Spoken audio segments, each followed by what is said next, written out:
Hi, this is Dr. Kissen. I wanted to take a few minutes to give a quick update to my site visitors.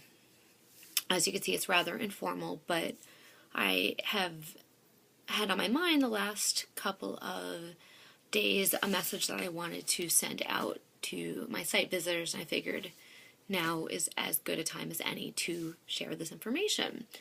So I receive on a daily basis many emails from anxiety disorder sufferers. Most of the time, it's panic disorder sufferers that are reaching out to me. Often I get emails sent at 2 a.m., 4 a.m. saying, please help. Panic is destroying my life and I am no longer functioning and I feel like I can't go on. Themes like that.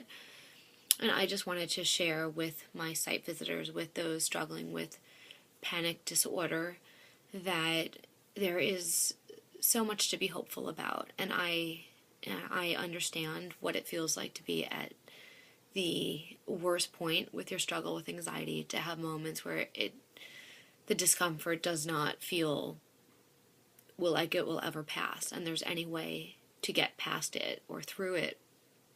But what I do know personally and professionally is that there are many tools in the toolbox to get past anxiety. The ideal set of tools that I would recommend to get past severe anxiety would be, number one, effective therapy. CBT for anxiety entails one critical element of which is exposure-based therapy. That means working with a therapist, ideally, to have some assistance, and coming up with a hierarchy which outlines step by step how to face your fears in an organized fashion that, by doing so, teaches your brain that it has nothing to fear, and therefore it can reduce the anxiety signal that it is so frequently sending out in your current life. You can teach your anxious brain that it's okay, and that's what exposure-based therapy does. The next tool in the toolbox is certainly medicine, and many individuals struggling with anxiety disorder state, I'm too afraid to take medicine for my anxiety, and so they're stuck between a rock and a hard place. And often in my practice, I spend a good deal of time with my clients just getting them to the place where they're ready to take medicine. And once they do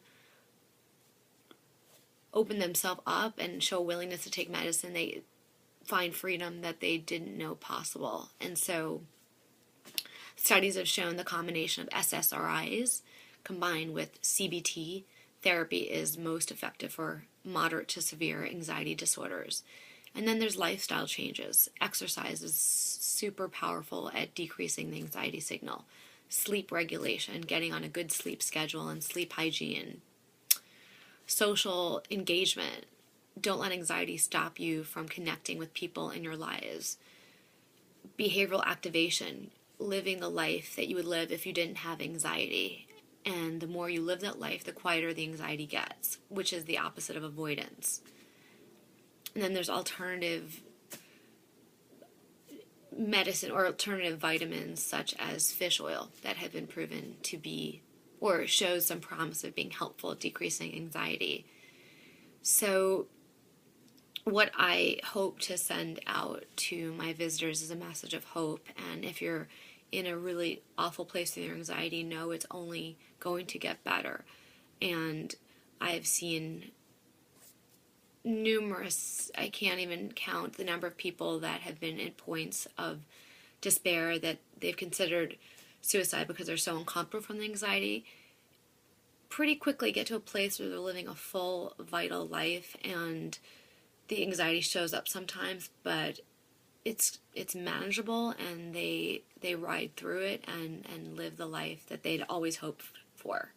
So that is my message for hope, and I will reach out again sometime soon. Bye.